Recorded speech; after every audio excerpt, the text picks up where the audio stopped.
Hello everybody, it is not TenTillDeath. Yes, I know many of you guys are very familiar with me starting my videos as, hey, it is TenTillDeath here, everybody's favorite gothic emo boy. No, we're not doing that anymore.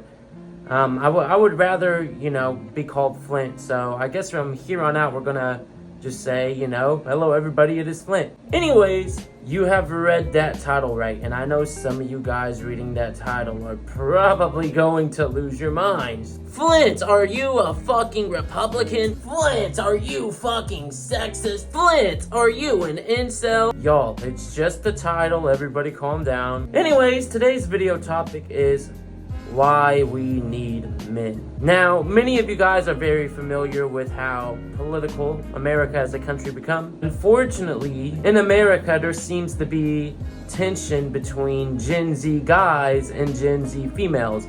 It's got to the point where there has been literal internet trends, like literal Twitter hashtags that have gone viral saying, we don't need men, men should die. Like it's become very apparent between, Gen Z men and Gen Z women. And this is the thing, it seems to be mostly an American thing, in countries like India and China, other countries. It doesn't really seem to be such a thing of people saying, oh, men should die, or oh, we should get rid of all men. Let me be up close and personal for a second. There was a time period in my life where I absolutely hated men. Flint, you a man. You used to hate men at one point in your life. Now, understand this. I've studied a lot of psychology. I've done a little bit of college here and there. I have a ton of psychology books on my bookshelf, right?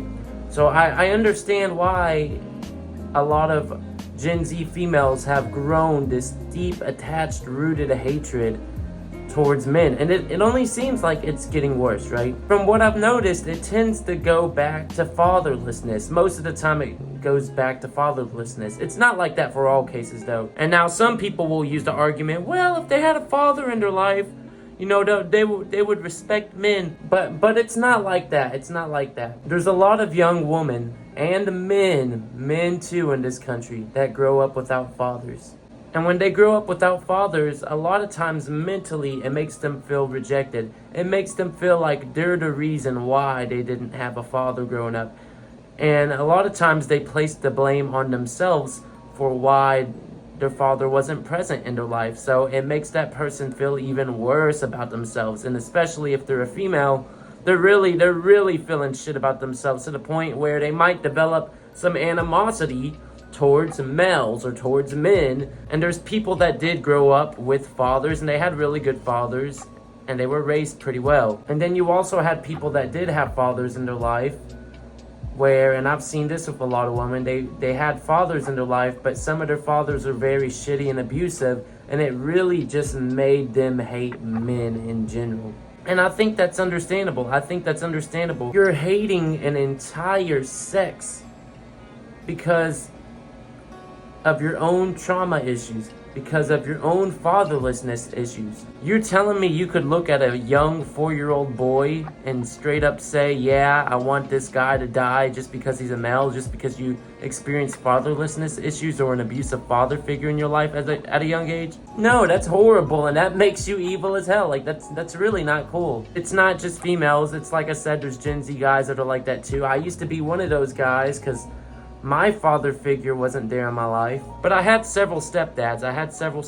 And they could only teach me what they could. If you're a woman or a man and you didn't have a father in your life, or you had an abusive father in your life, I need you to understand, just because you had a shitty experience with a father doesn't mean that all men are bad or all men need to die. I get it, you're in pain. I get it, you feel like shit. You feel rejected because your father didn't give a damn enough to be in your life. But that's not my fault as a man. That's not the next man's fault. And especially when I was a teenager, I would only see my mother a few times a year because my mom would work out of state or my mom would work in another city. And so she would just leave us with our stepfather. Because my mother was never there as a teenager, she was rarely, it was very rare we ever saw her. I developed this sort of animosity towards my own mother. But I understand, just because I had a very shitty experience with my mom, and me and my mom, we're on good terms now. Me and my mom are pretty close now.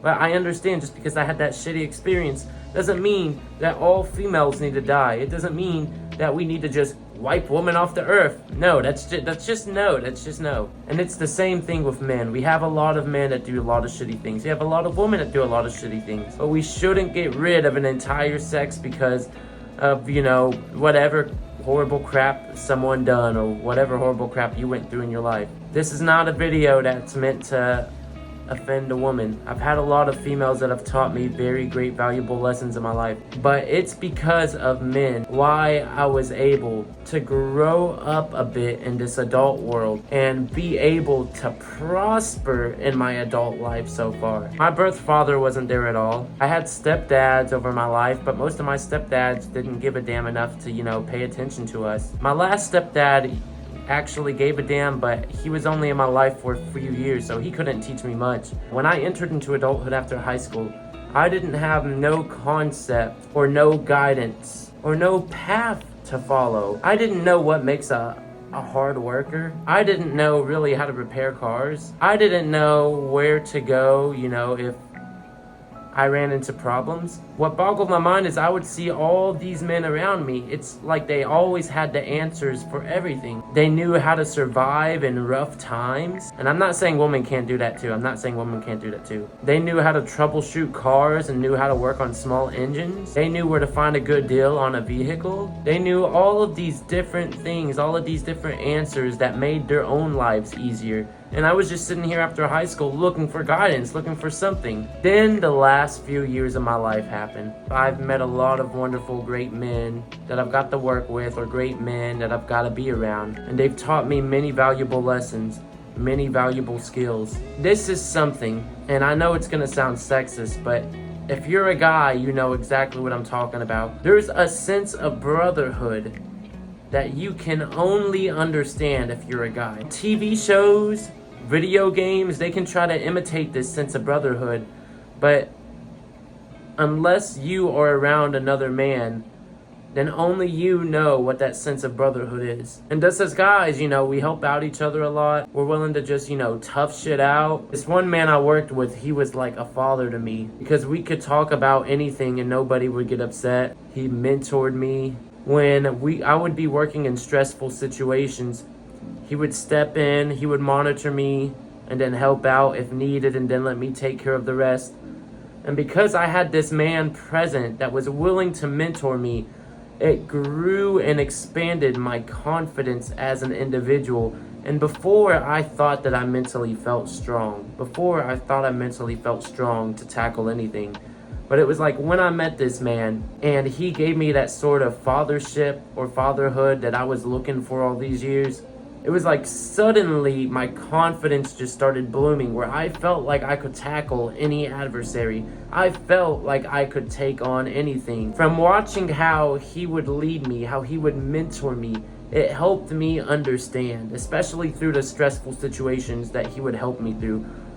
It helped better prepare me in my own work environment and in my own personal life to mentor and lead others. Of course, women, they can do these same things too, right? I'm not saying women can't do these things. It's something as a man that only us as men can really understand. And I know that sounds sexist, but it's real. It's a real thing, There's a difference between feminism and extreme feminism. Feminism, you're working together with men so we can make sure that women have a more equal life.